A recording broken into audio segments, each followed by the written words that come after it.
Did just launch a new digital marketing consultancy, Next Now Digital. It is a digital marketing and change consultancy. And it really is the next evolution of what I wanted to do, having built, as Deanne told you, kind of a next gen digital marketing practice at a big $30 billion enterprise, Travelers Insurance, selling both personal and business property and casualty insurance. And then, 15 years at Ogilvy, building another digital marketing consultancy called Social at Ogilvy, and working with Nestle and Ford and Unilever and American Express and others. And what probably some of you experienced was a bit of the, not to date myself, a bit of the first or second wave of kind of digital innovation. And so now it's really about kind of taking those lessons learned and adapting to what's changed. I'm going to talk about that in a few minutes, but also right-sizing this for small and mid-sized businesses, because I think there's a huge opportunity here today. But what I really want to start to talk to you all about is about 5 trends shaping what I think will kind of become part of the post-pandemic marketing and even business kind of growth landscape over the next few years. And I know that a lot of you have your own ideas about what those trends are, and I'm going to save time for us to talk about that and, of course, answer questions as we go along. But, what can we do? What can we as marketers do to prepare for the next normal? No big mystery. I mean, this year, Satan dated 2020 in probably one of the most defining pieces of content this year, produced ironically by Ryan Reynolds for Match.com. And it does in some ways encapsulate what a lot of us lived through. It was a dumpster fire year. And I do not want to make light of the tragedy that happened this year. And I may have touched some of the folks on this call, and I'm deeply respectful of that. And yet, if I were to sum up, man, it was, anyhow, it's been a tough year, and it's been a year of adapting all along. But interestingly enough, when you think about it, there's some things that have been happening that are going to stick, right?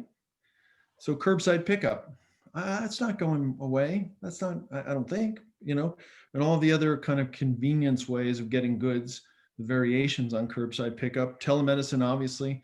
I'm grateful to serve on the board of Presbyterian Health Plans, which is the insurer side of Presbyterian Healthcare. And, God, those folks have been, obviously on the front lines all this year. And yet behind the scenes, the growth of telemedicine, which probably by now most of you have experienced, is also not going to go away. Working from home, as I am clearly doing, many of you are doing as well, and will continue to do for some time. Big companies, maybe your agencies that you all work for, dumping real estate right and left because maybe we don't come back from home, or at least certainly not in the way we did. And of course, expansion of e-commerce, just to name 3 or 4 things that are going to be part of the next normal, if you will.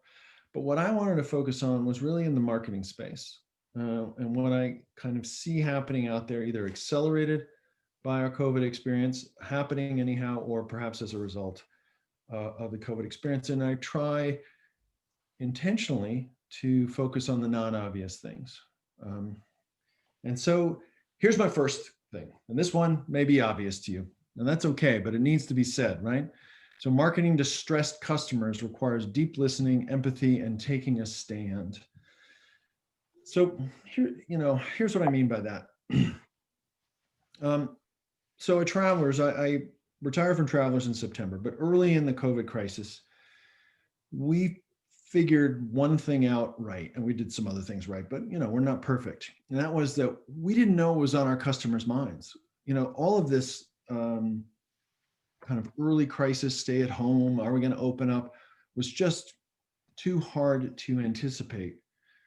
And so we instituted consumer pulse surveys every 2 weeks. Quite frankly, we actually started every week.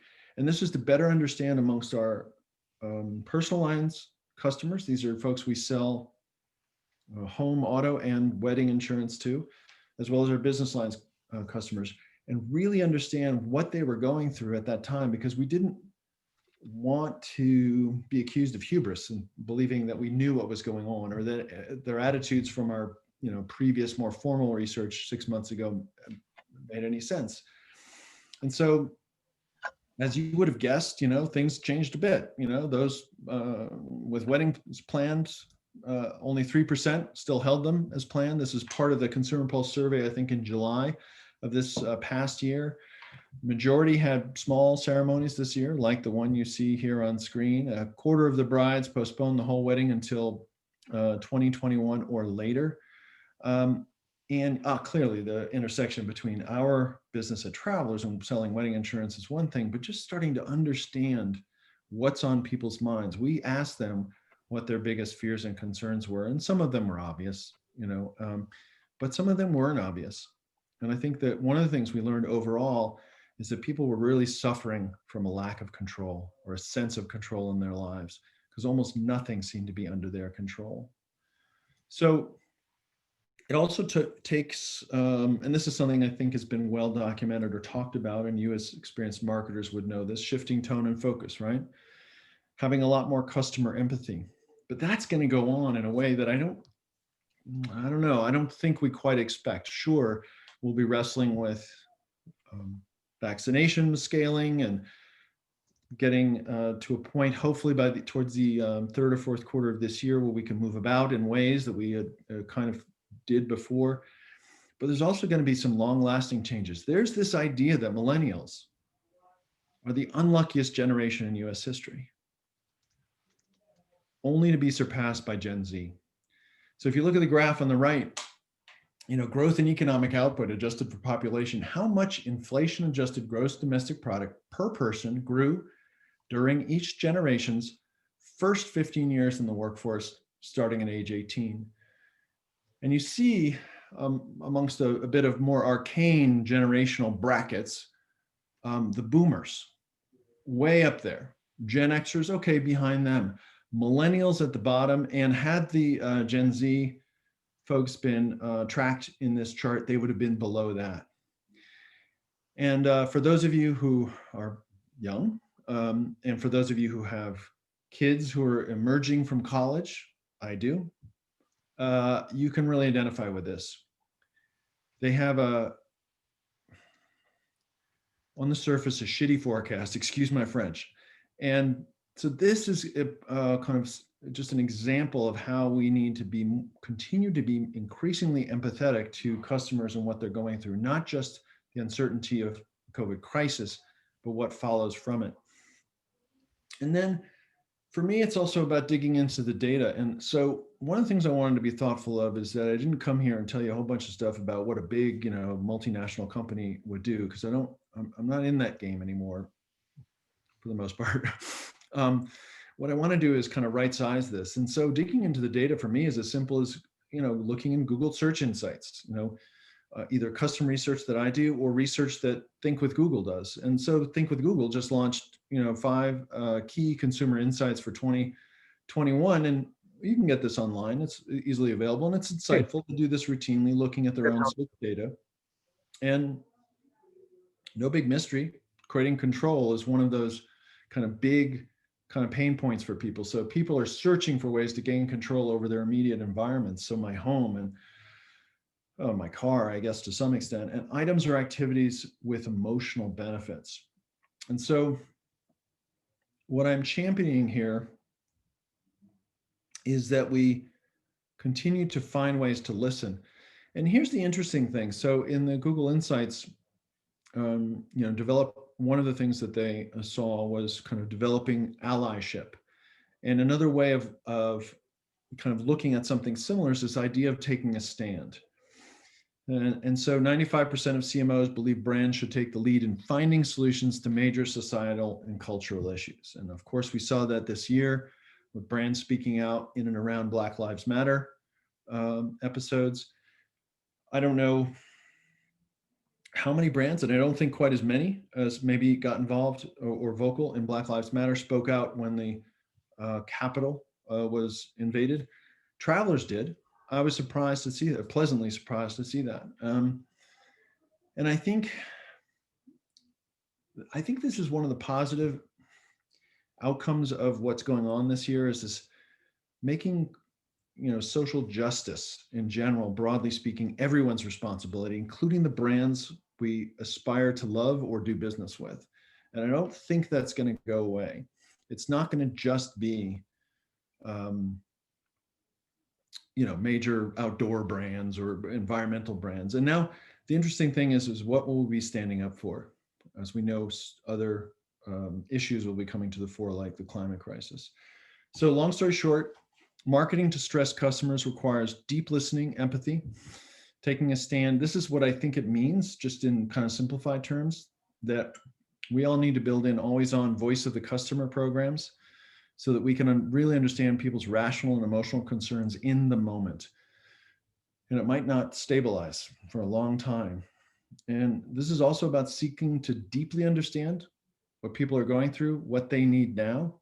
Those of you who do customer journey work, this is about taking a fresh look at that journey. What do they need to solve their problems?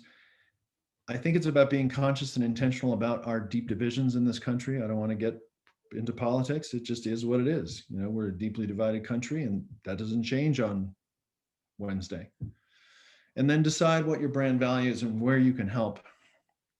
And I think we are being challenged, for those of us who represent brands, to decide, what we're going to be vocal about and what's going to matter. And quite frankly, not because it looks good to our customers, but because we kind of have to do it for our employees.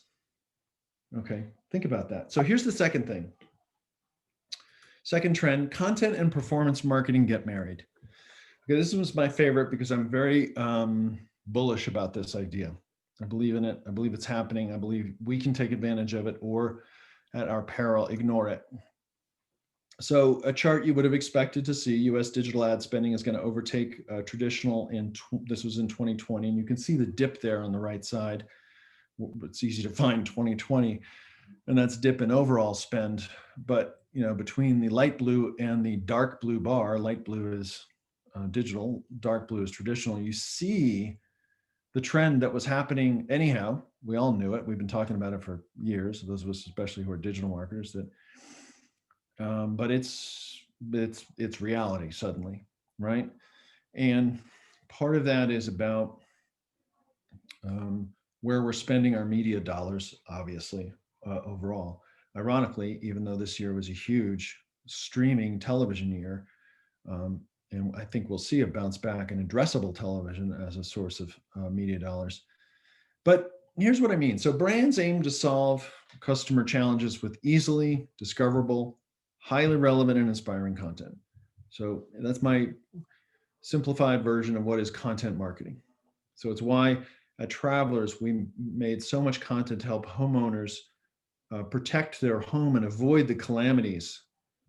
And hopefully you can't hear this, but elsewhere in my house right now, we have a water leak, right? And to be fair, I learned a lot at Travelers, and so the water leak has not become catastrophic this time, and it's being worked on. But we created a lot of content to help and enable, knucklehead and homeowners like myself to avoid those calamities. We helped a small business kind of not only protect their business, but grow their business overall.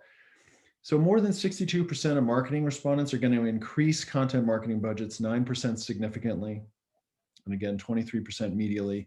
We all see these surveys, and I think it's true. I think this, long story short, is content marketing is growing.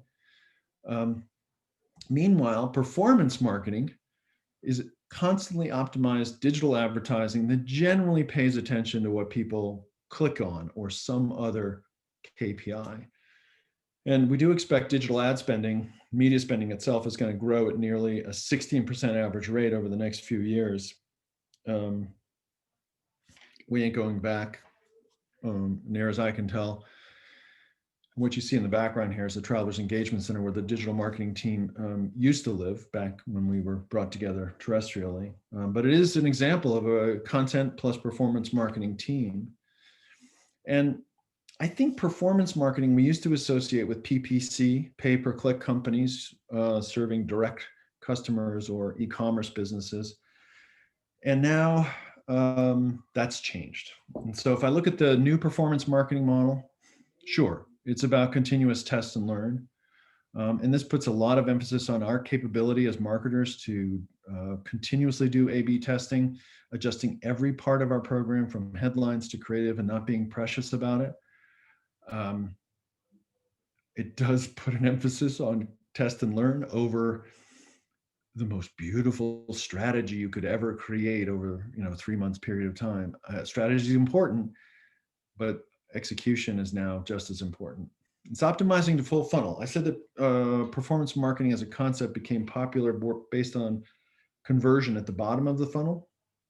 And now we're using the same methodology of performance marketing at the middle and the top of the funnel overall. And that is something that's new. It is about managing that media portfolio. Those of you who buy media for your own brands or for brands that you do work for, the cadence is usually, you make a media plan, you purchase the media, you deploy the program, and now that's not happening. At the beginning of the week, I think I'm putting this much money into Facebook, Instagram, Twitter, LinkedIn, Pinterest. By the middle of the week, I've changed up that investment based upon what I've learned. And that kind of management, live active management of media is going to be a part of the norm for us. Agile marketing, I don't think it's just a buzz phrase, although to be fair, agile marketing is an idea that's kind of coalescing as we speak. But it does mean for me more energy on stand-ups, improvements, and performance analysis over rigid, time-consuming planning. I've looked hard and tried many things of applying agile practices, principles, and ceremonies to marketing work, from the stand-ups all the way down to the Kanban board. And some of them really stick. And lastly, performance marketers are ad tech wizards. So I don't know how many folks here on the phone, on the call, have hands-on expertise in Facebook and Google and LinkedIn.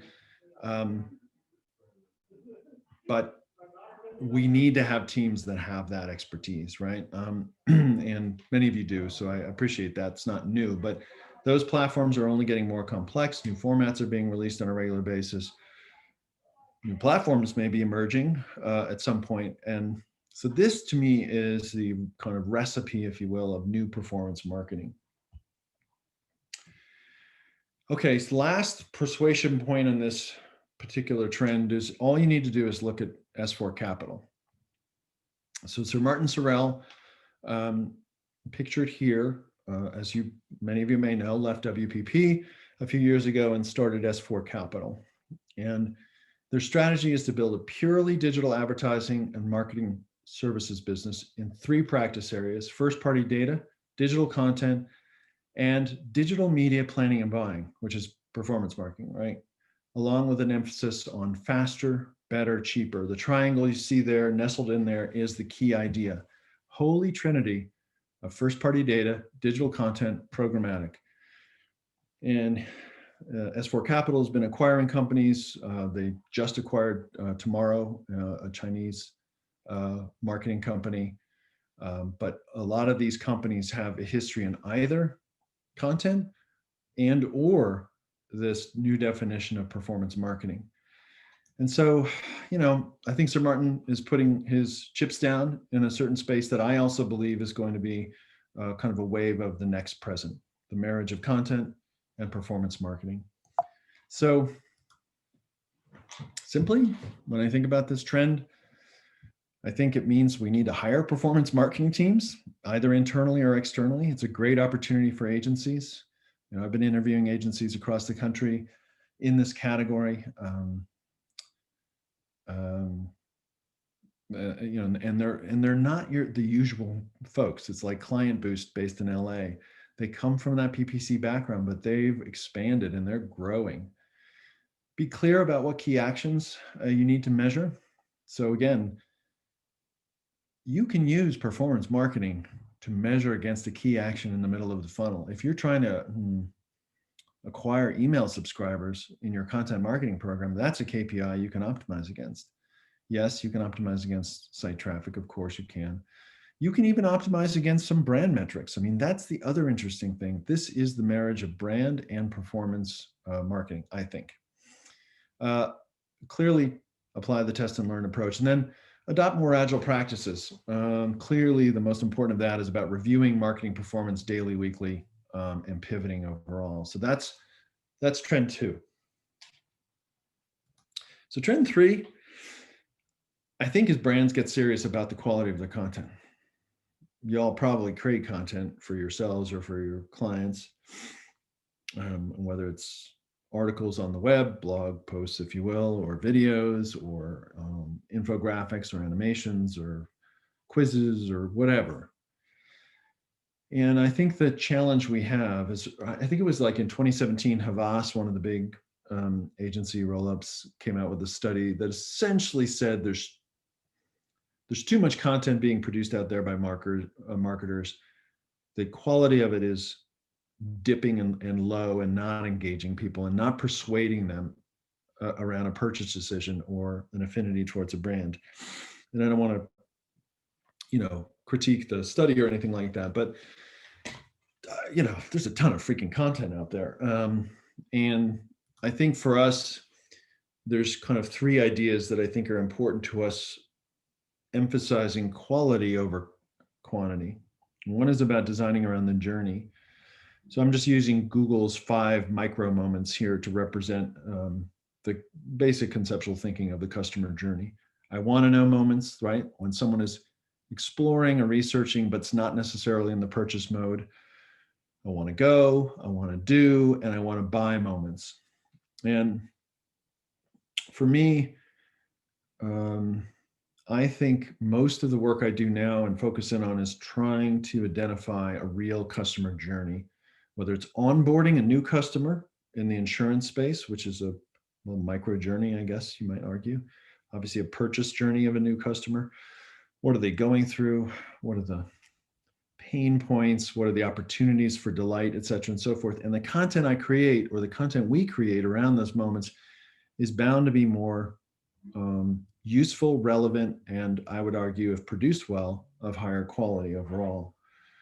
I think that an example of this from my world, so this isn't quite so abstract, is something we did in the beginning of the COVID crisis for our small business customers. We created the Reopen, Reinvent, Grow business guide, essentially the small business guide to coping with COVID overall.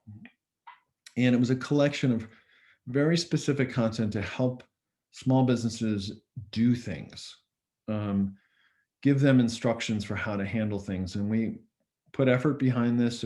We created quality content. It wasn't just meant to junk up search engine results. Sometimes that happens if SEO is your primary strategy driver in terms of what content you create. So this was content specifically designed to help them cope with the ongoing conditions. We had articles, videos, graphics that responded to research we had done with our customers. And yeah, it was informed by search intent, but that wasn't the only driver for it. For us, content's also about focusing on high quality elements, which seems to go against the gestalt of kind of SEO programs, which is about trying to get as much as you can that responds to a customer intent, or a query, a search query, and so that you can earn that first place position. And I'm not saying that doesn't matter. I just think it's got to be tempered with an effort for quality. So in our business side at Travelers, we focus on workforce content. And two good examples of that is the workforce pressure test, which is actually a bit of a diagnostic. It's a 5-minute diagnostic that a business leader can take to understand from hiring or recruiting, all the way through retirement, where there are kind of risks with their employees. And then we're able to give folks content, including richer content here. Now I'm going to make a small effort to play about 10 seconds of a video. I know it might be dicey here, might not play down well for all of you, but we'll invest 10 seconds to see how it goes, just to give you a sample of one of the videos that's focused on workforce and the opioid crisis. In the US, 130 people die every day from the opioid crisis. 130 people. We believe many of those deaths and the addictions that cause them are preventable. The opioid epidemic affects everyone, from office workers with back issues who spend long days behind a computer, to construction workers who perform physically demanding work, like building an addition on a hospital. And when we look at a manufacturing shop like this, making the equipment that could go in that hospital, there's a high possibility there are some employees here who could be one prescription away from an addiction. So again, I can't guarantee how that played down for anyone, but you can at least tell that there's a story there that and a production value that's of higher quality now than what we would have perhaps done before. So if I were to kind of simplify down the takeaways for getting serious about content quality, it is around designing around the customer journey so that we make sure that I make sure that whatever I'm producing is relevant, that we balance out SEO research with inputs and insights from customers. It's not just about SEO. That we do maybe create fewer pieces of content, yet higher quality ones.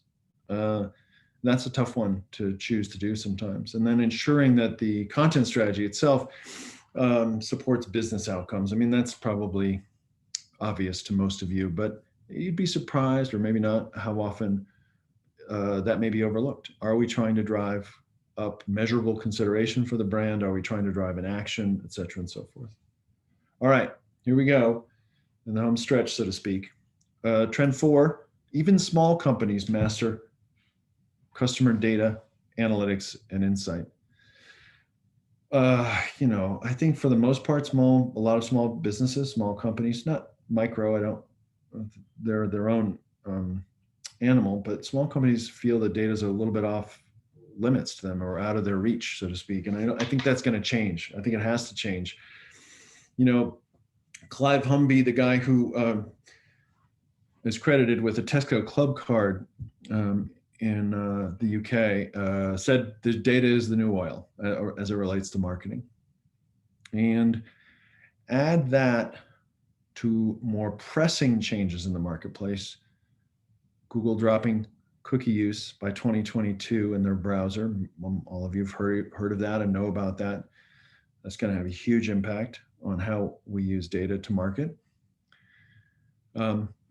Limiting app data. So Apple's recent IDFA adjustment that's already been made, by the way, which requires an opt-in for third-party apps to be able to collect data on their users. Big pivot overall, limiting how we might, as marketers, get data. Consumer privacy, obviously, California Act and the European Union's Act is just the tip of the iceberg. And then, of course, what I call the tyranny of the walled gardens. So Facebook, Google, many of you use those platforms on a regular basis, have probably had the same frustration most of us have, which is they are the roach motels of data. Data checks in and never checks out. It sucks, and they have a lot of power.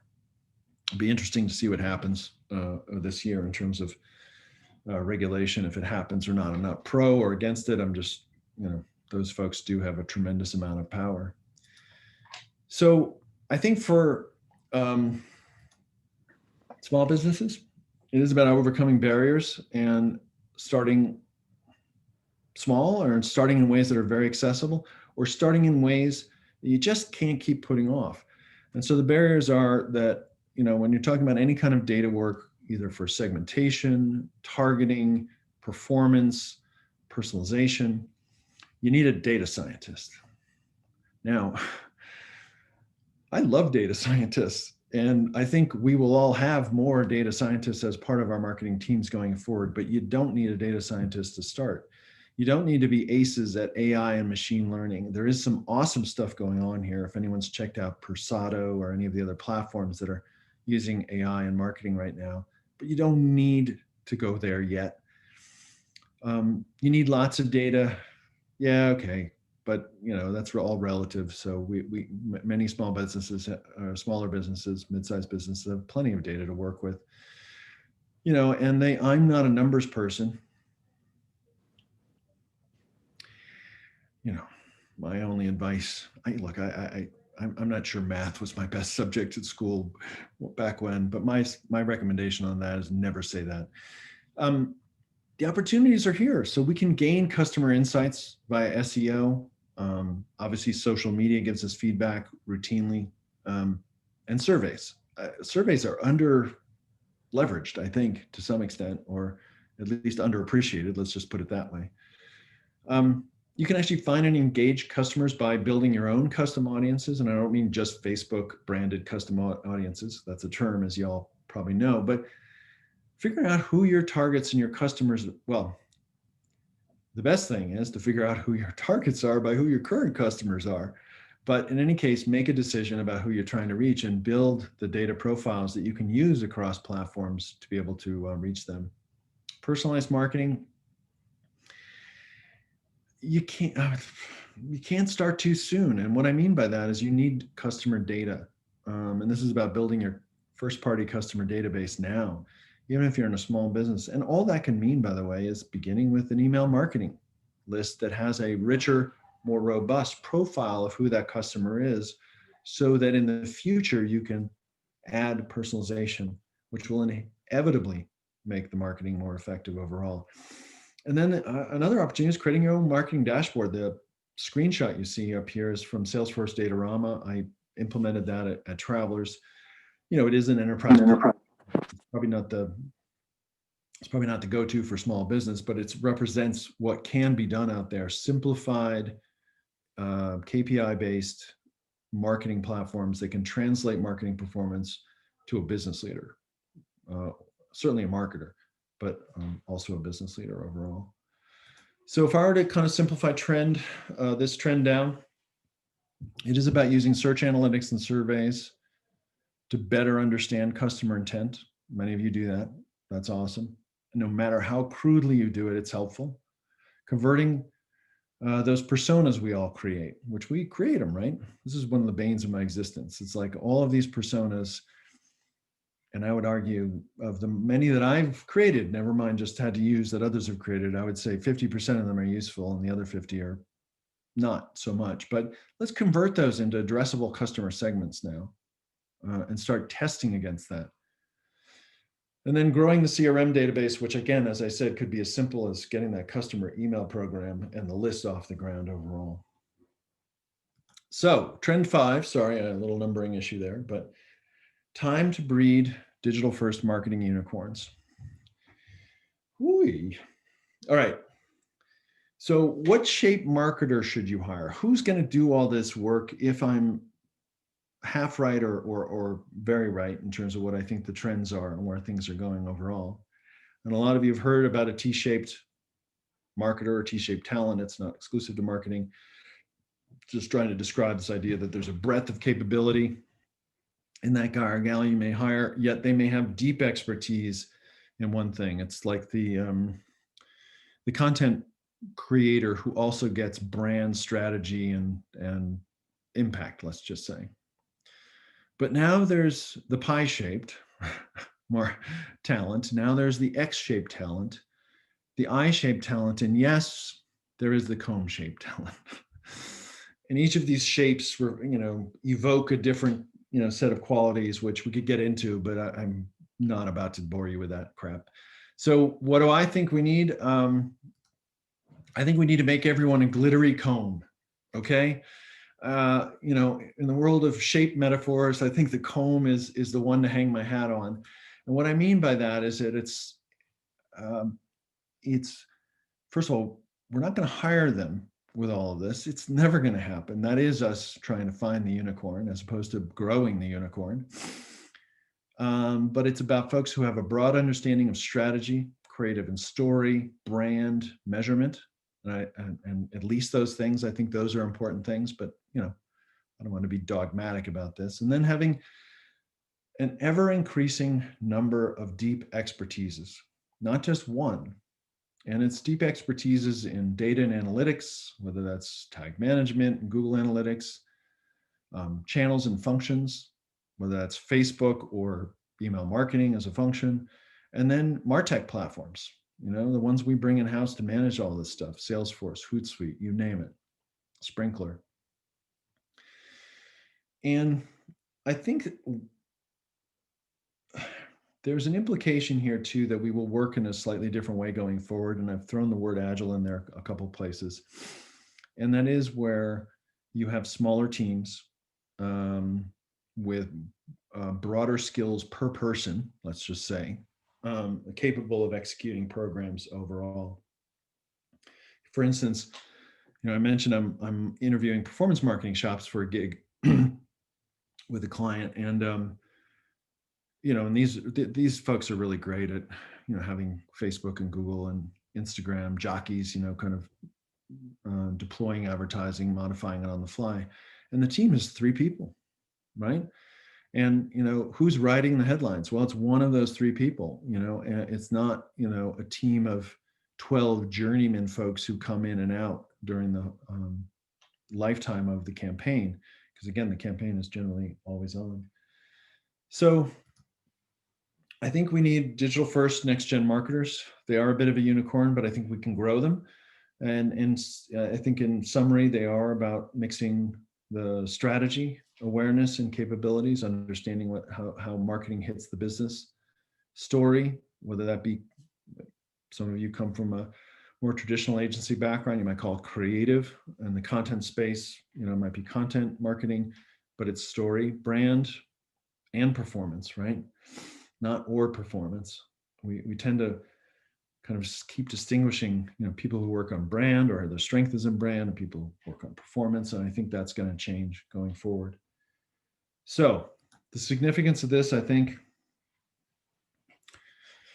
for trend number 5, breeding the digital first marketing unicorns, is about us defining the roles and talent you need in at least these specific areas. And, again, you may feel this is bogus and this doesn't apply to your business, in which case, in about 3 minutes, you'll be able to chime in and say so. But data analytics, performance, content, and strategy, you'll never find exactly the person you're looking for, but you got to start by writing down. I think that's what I've done, at least, what the roles and talent, what do I need them to be able to do? You can hire T's, X's, Pi's, whatever works for you. But I would just make a commitment to make everyone a glittery comb over time.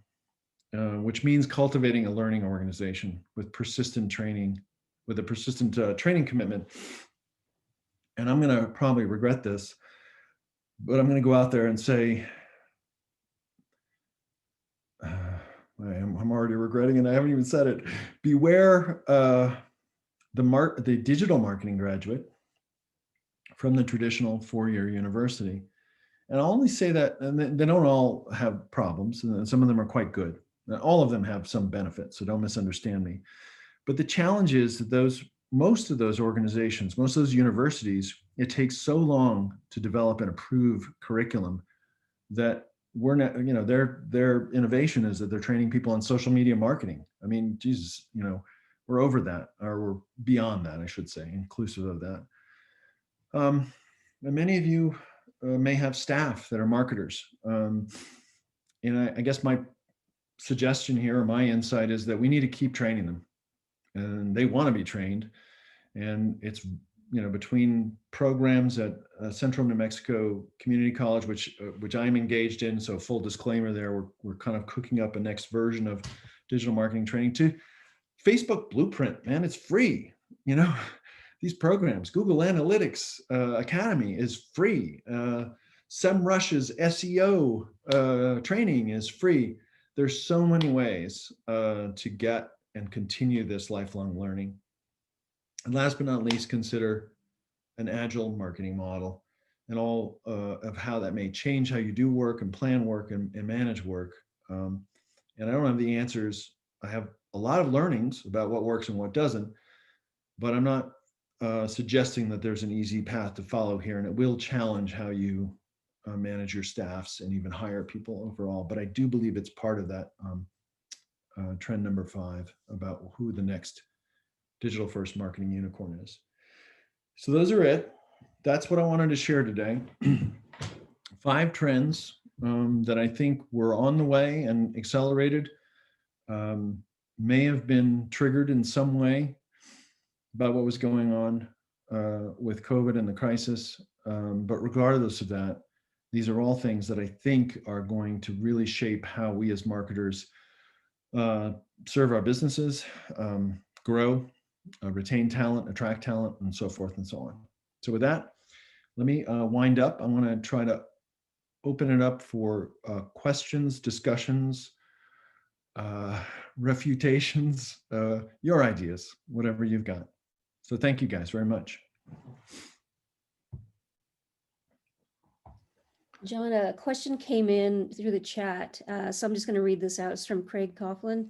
How is fraud, digital advertising going to affect your projected growth? Yeah, that's a great point. Digital fraud is a big issue, especially, and we're talking about ad fraud here, about people that bots are seeing your ads, not people, or perhaps the shenanigans of how media is bought with the multi-layers of fees associated with it. No big mystery. It's a bigger issue for big brands who spend a ton of money than it is for smaller brands overall.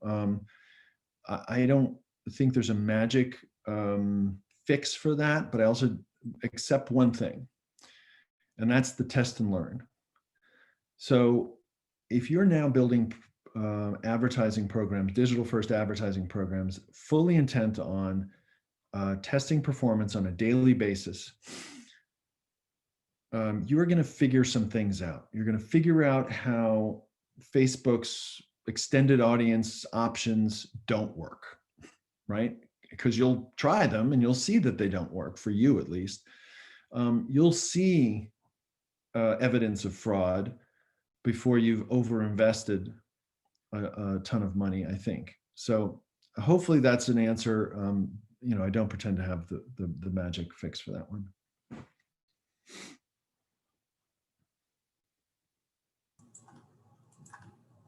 John, Becky Yeah. Love here. One of the things that you mentioned was about some of the division in our country right now, and marketing, taking that into account when you're marketing. Could you talk just a little bit more about that, please? God, you really like pointing into the stick into the cage. Yeah, sure. I mean, we have my purpose in bringing that up was as we as marketers are selling product to customers, and I think will benefit from recognizing that there are deep divisions in this country that will not be remedied anytime soon. They've been here for a long time. They've just seemed to have kind of grown to disproportionate levels now. People believe in one thing, conservatives this, liberals that, et cetera, and so forth. I guess, you have to make a choice. Well, I think you have to become sensitive to your understanding of what those divisions are. And if it's within you to do this, to not try to fan the flames or provoke them. Now, bear with me. I'm saying that, but I'm also saying that brands have proven that they need to take a stand on some things that are important to them, that reflect the values that they hold dear, and a line that shall not be crossed. So, these are two somewhat competing ideas, and I don't need to resolve them right now. I just think brands need to as well. It's a hard thing to answer more precisely, but that is what I meant.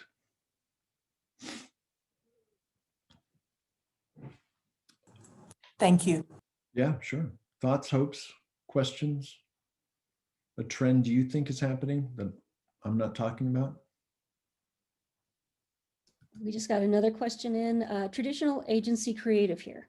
You mentioned Facebook Blueprint and Google Analytics. What are the most valuable platforms I need to understand to be a valuable content creator for my clients?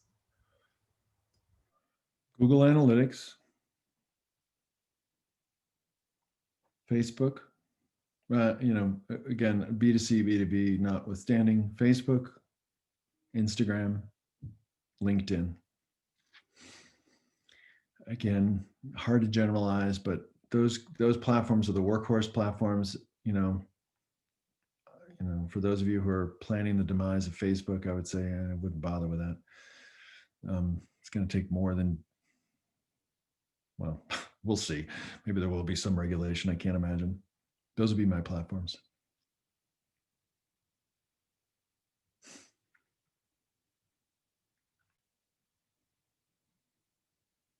Yeah.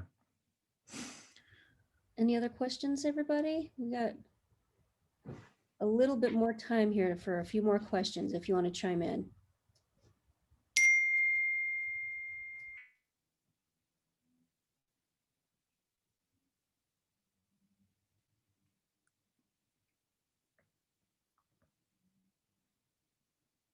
All right. Well, if anybody would like to contact John in the future, you can either email me or his information's up there on the screen. Thank you all for joining us. Much appreciated. Thank you, John, especially for all of this wonderful information. This was really a great one. Thank you. And thank you very much for your service actually to AAFNM. I am a proud new member, thanks to you. And anyhow, if there's anything I can do for you or this community, please do let me know. I'm excited to be here. And, you know, I am hopefully, like most of you, I am cautiously optimistic. We're more optimistic than cautiously at this point about what is in front of us going forward. So anyhow, enjoy your day. And thank you guys very much. Thank you so much, John.